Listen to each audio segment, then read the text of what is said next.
सौरभ दास, अभिजीत दिपके और सीजेपी आयोजकों के खिलाफ 0 एफआईआर की कंप्लेंट। कॉकरोचों को बड़ा झटका, क्या जाएंगे जेल? जंतर मंतर पर 20 तारीख को हुए प्रदर्शन पर अब अभिजीत दिपके और तमाम आयोजक सीजेपी के अब बुरी तरीके से घिर चुके हैं, क्योंकि पश्चिम बंगाल की एडवोकेट रिंकी चटर्जी ने सीजेपी के आयोजक सौरभ दास, अभिजीत दिपके और अन्य के खिलाफ पॉस्को एक्ट के तहत 0 एफआईआर कराने की अब शिकायत दर्ज कराई है। जी हां, एडवोकेट रिंकी चटर्जी ने आरोप लगाया है कि 20 जुलाई को जंतर मंतर पर नीट पेपर लीक मामले में सीजेपी के प्रदर्शन के दौरान लाठीचार्ज हुआ और उस प्रदर्शन में 12 साल की बच्चियों को भी शामिल किया गया था। आखिरकार इस प्रोटेस्ट में 12 साल की बच्चियों को किसके द्वारा लाया गया, और इसी पूरे मामले को उठाते हुए अब रिंकी चटर्जी ने सीजेपी के आंदोलन का आयोजन करने वालों के खिलाफ अब पॉस्को एक्ट में 0 एफआईआर को लेकर अब मामला दर्ज करा दिया है।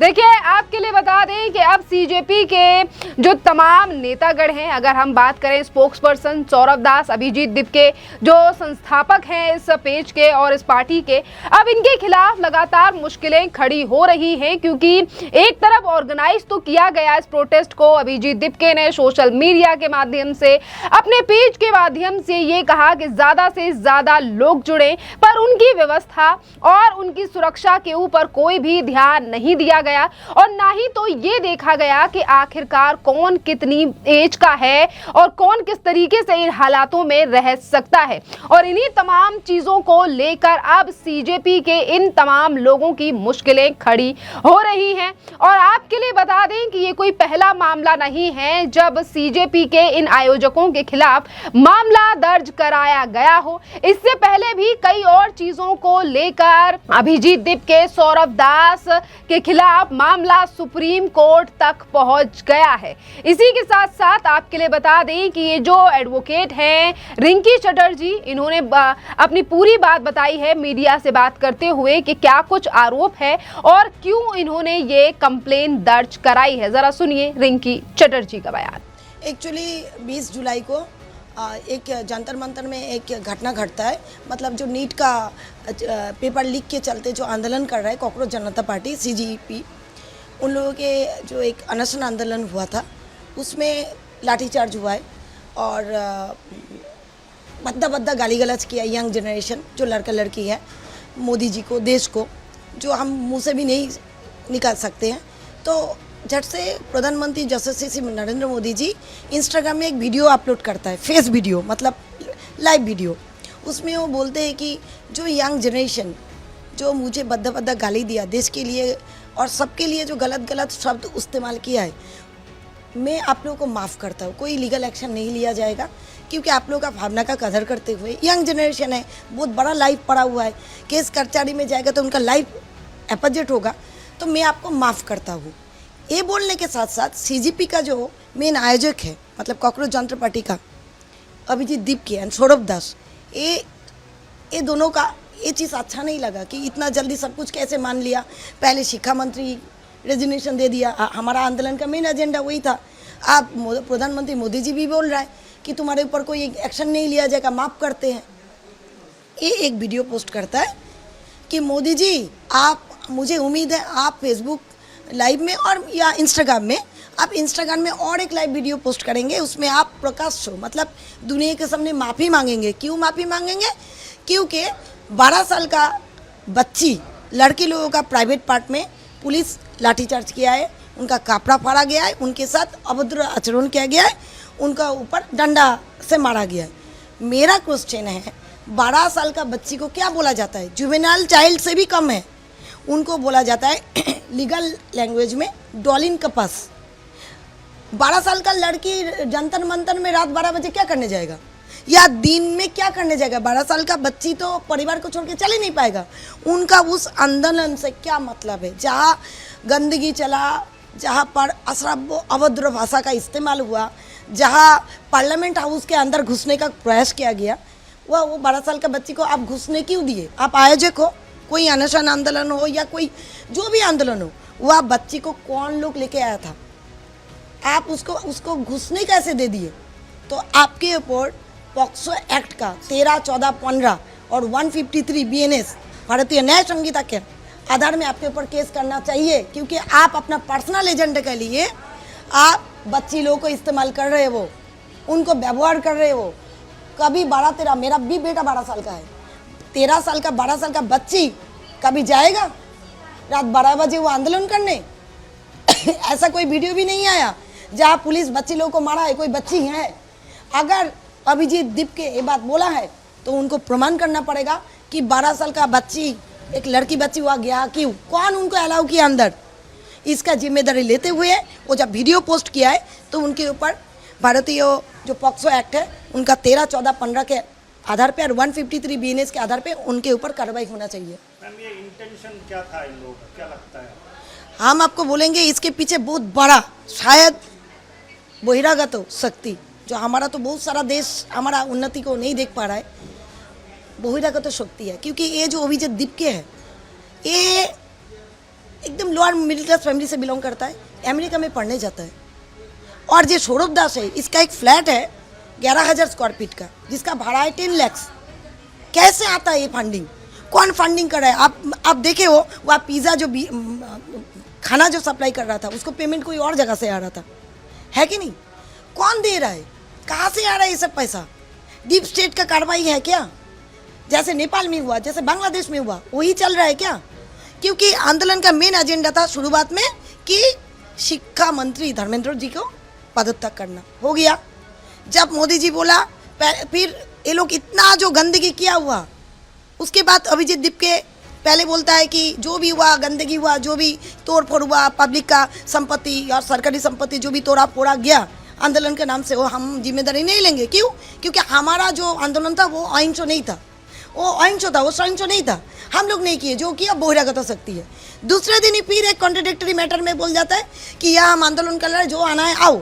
तीसरे दिन वो बोलता है, मोदी जी जैसे ही बोलता है कि मैं जो भी तोड़ फोड़ किया है, जो भी गंदा शब्द का इस्तेमाल हुआ है देश के खिलाफ, मेरे खिलाफ, हम तो भी माफ़ करते। तब देख रहे थे ये तो आंदोलन ठंडा पड़ रहा है, ये तो ठीक से तो नहीं जम रहा है। तब जाके बोलता है, मोदी जी अभी आपका माफ़ी चाहिए। किस बात का माफ़ी? कौन सा बच्ची गया था? अगर गया था, कौन अलाउ किया था? आपका एजेंडा था नीट का पेपर लेके, आप इधर उधर क्यों घूम रहे हो? और आप लोग को फंडिंग कौन कर रहे हैं? आप लोग का आंदोलन खत्म ही क्यों नहीं हो रहा है? डिमांड पे डिमांड पूरा किया जा रहा है, लेकिन आप लोग का आंदोलन खत्म ही नहीं हो रहा है। मैम, इस बीच आरएसएस के एक लीडर ने कहा कि ये एंटी नेशनल मूवमेंट था, सीजीपी का जो मूवमेंट था ये एंटी नेशनल मूवमेंट। मुझे वो लगता नहीं है, आई एम श्योर। आप सोचिए ना, सौरभ दास को 10 लाख रुपया कहाँ से आ रहा है? ये वह जो खाना के खिलाफ ये विरोध प्रदर्शन हो रहा था, Exactly. ये कहना था इनका। एग्जैक्टली डीप स्टेट का कार्रवाई है। उसमें हमारा देश का कुछ दलाल, कुछ हमारा देश का जो विरोधी है, हमारा देश में भी तो कुछ लोग हैं जो देश का भला नहीं चाहता है, सबके साथ मिलके ये मोदी गवर्नमेंट को फेंकने का, गिराने का कोशिश चल रहा है। ऊपर से दिखा जा रहा है कि ये नीट का पेपर लीक का बात है। बहुत कम स्टूडेंट है जो वहाँ पे शामिल था। ज़्यादा से ज़्यादा आप देखिएगा, ऐसा ऐसा शक्ति, ऐसा ऐसा आदमी को देखेंगे और जो कॉलेज भी नहीं पास किया, जो स्कूल भी नहीं पास किया। सारा वीडियोस आप लोग ऑलरेडी आप फेसबुक में देखेंगे, इंस्टाग्राम में देखेंगे, बहुत सारे मीडिया चैनल दिखा रहा है, जिनका जो नीट का फुल फॉर्म भी नहीं बोल सकता है। मैडम, ये आप कहाँ पे केस फाइल किया है, कौन से थाना में और कहाँ से मूव करेंगे? मैं इसको 0 FIR होता है, क्योंकि ये घटना घटा दिल्ली में। तो दिल्ली में जब घटा, ये मेरा इधर का नहीं है, तो आप जब भौगोलिक इलाका आपका अलग है तब उसको 0 FIR बोला जाता है। आप साइबर FIR कहीं भी जगह से देश का कर सकते हो। तो मैं ये 0 FIR की हूँ, इसको मैं सिलीगुड़ी साइबर थाना में की हूँ। मैं अपना स्पेसिफिक जो भी सेक्शंस है मैं डाली हूँ, जैसे 153 BNS एक्ट, जैसे पॉक्सो एक्ट में पड़ता है आपका 13, 14, 15। और मैं स्पेसिफिकली जो भी जगह से मुझे वीडियो मिला, जो CGP का जो अभिजीत दीप के जो फाउंडर है, अभिजीत दीप के आयोजक है वो, और सौरभ दास जो भी बोला, बकवास किया, उनका सारा video clip with link URL बोल के एक नंबर होता है, सब दे के मैंने पुलिस स्टेशन में सबमिट किया। और मैं रिक्वेस्ट करके आई हूँ IC को कि सिर्फ ये वो क्या बोला, 13 साल का जो बच्ची लोग कहाँ से आया, ये मत देखिए, ये तो पहले देखेंगे ही, इसके ऊपर तो ये सारा जो धारा ये लगाएंगे, इसके साथ इनका जो अकाउंट है, इनको जो फंडिंग कर रहा है, इनका जो गतिविधि है, इतना सालों से कहा गया एक लोअर मिडिल क्लास लड़का अमेरिका में पढ़ने चला जाता है, कौन फंडिंग किया, और आ जाता है इस टाइम पे जहाँ मुगल साम्राज्य का जो चैप्टर है वो हटाया गया, हिंदू धर्म का जो भी राजा रानी था, जो भी हमारा तो गौरव का कहानी है ना, हमारा राजा लोग तब क्या था, हमारा शिवाजी का जीवनी पढ़िए, आप इन्फ्लुएंस होंगे। जैसे मुगल का जो एक इतिहास को चैप्टर से धर्मेंद्र जी हटाना चाह रहा है, तभी इनका उदय होता है, तभी अभिजीत दीप आ जाता है, तभी ये नीट को आंदोलन होता है, तभी पेपर लीक करवाया जाता है। आप समझ रहे हो ना, सारा तार जोड़ोगे तो आपको प्लग पॉइंट मिल ही जाएगा। इसीलिए मैं लिखी हूँ स्पेसिफिकली कि सब कुछ कीजिए, इनका गतिविधि के ऊपर भी नज़र रखिए, कहाँ किससे मिलता था ये 5-6 साल में, इनका अकाउंट से लेके इनका इंटेंशन, क्योंकि मुझे कहीं लगता है ये आंदोलन को ख़त्म ही नहीं करना चाहता है। तभी आज बोल रहा है मोदी जी माफ़ी मांगे, कल बोलेगा मोदी जी रेजिग्नेशन दे, परसों बोलेगा राहुल गांधी को पीएम बना दे।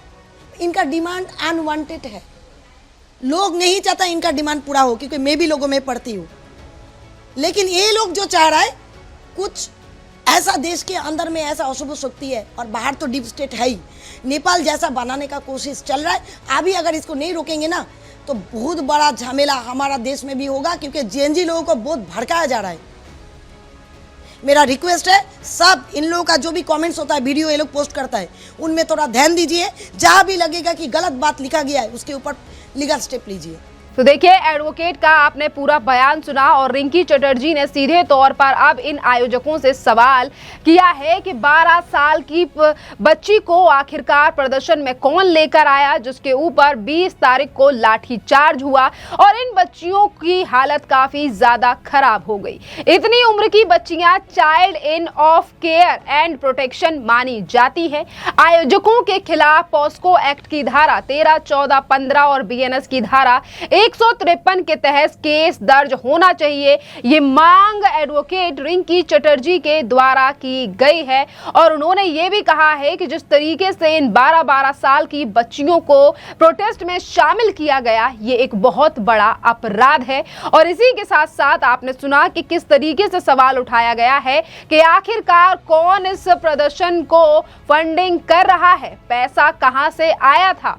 ये डीप स्टेट का काम लगता है। जिस तरीके से देश के अंदर कुछ दलाल और राष्ट्र विरोधी ताकतें मोदी सरकार को गिराने की साजिश कर रही हैं, इस तरीके के भी आरोप लगातार इस प्रदर्शन को लेकर उठते रहे हैं। और वहीं देखिए, एडवोकेट ने सिलीगुड़ी में 0 एफआईआर दर्ज कराने की शिकायत तो कर दी है, इसमें आरोप भी उन्होंने लगा दिया है कि जानबूझकर नाबालिग लड़कियों को इस प्रदर्शन में लाया गया और व्यवस्था बिगाड़ने की कोशिश की है। और इस पूरे मामले पर अब जांच को लेकर तो एडवोकेट ने कह ही दिया है। अब देखना अहम रहेगा कि सीजेपी के ये जो नेतागण हैं, ये स्पोक्स पर्सन है सौरव दास, जो अपने आप को ऋतिक रोशन से कंपेयर करते हैं, ये हों या अभिजीत दिपके हों, जो लगातार इस बात पर जोर देते हैं कि वो स्टूडेंट्स की आवाज को उठाने के लिए ही उन्होंने इस मूवमेंट की शुरुआत की, पर मूवमेंट से किस तरीके से राजनीतिक पार्टियों ने भी फायदा उठाने की कोशिश की, किस तरीके से राजनीतिक पार्टियों के नेता भी इनके मंच पर आकर प्रधानमंत्री मोदी को लेकर सवाल उठा रहे थे। इन तमाम चीजों पर तो जनता ने इस प्रोटेस्ट की सच्चाई देखी ही, पर अब कई चीजों को लेकर सवाल खड़े होने लगे हैं कि 12 साल की बच्चियां कहां से आईं और इसी के साथ साथ उन्हें कौन लेकर आया था। क्या इस प्रोटेस्ट में आने वाले लोगों के लिए कोई भी रूल रेगुलेशन नहीं था? क्योंकि सिर्फ 12 साल की बच्चियों का ही सवाल नहीं है। इसी प्रोटेस्ट के दौरान देश के प्रधानमंत्री को भी गालियां दी गई और कई अपशब्दों का इस्तेमाल भी किया गया, सिर्फ और सिर्फ फेम और नाम बनाने के लिए, कंटेंट क्रिएट करने के लिए। और उन पूरे मामलों को लेकर दिल्ली की पुलिस ने भी कई प्लेटफॉर्म्स को पहले ही नोटिस भेज दिया है। और वहीं आपके लिए बता दें कि अब देखना अहम रहेगा कि इस पूरे मामले पर रिंकी चटर्जी के द्वारा जो मामला दर्ज कराया गया है, इस पर क्या कुछ आगे चलकर होता है। और इसी के साथ साथ पहले ही एक मामला सुप्रीम कोर्ट में लंबित है, जो डाला गया है सेना सेना के पूर्व अधिकारी के द्वारा, तो उस पर भी अभी सुप्रीम कोर्ट ने तारीख दी नहीं है सुनवाई करने के लिए, पर सुप्रीम कोर्ट राजी हो गया है। यानी कि चौतरफा घिर चुकी है सीजेपी, जो अपने आप को देश के स्टूडेंट को बचाने वाले मानते हैं, पर आज यही सीजेपी के लोग झारखंड के इस प्रोटेस्ट को लेकर शांति बनाए बैठे हैं। वहां के स्टूडेंट से बात होती है पर सिर्फ कॉल पर अभिजीत दिपके अभी तक झारखंड में नजर नहीं आए हैं। जिस तरीके से अमेरिका से वो दिल्ली में नजर आए थे और फटाक से कहा था कि हम तो दिल्ली में आंदोलन करेंगे, तो फिर आखिरकार यही आत्मशक्ति झारखंड में प्रदर्शन कर रहे युवाओं के लिए क्यों नजर नहीं आती है? ये सवाल भी आज सोशल मीडिया के माध्यम से जनता उठा रही है। खैर, इस पूरे मामले पर अब आपकी भी जो राय हो आप हमें कमेंट कर जरूर बताइए। धन्यवाद।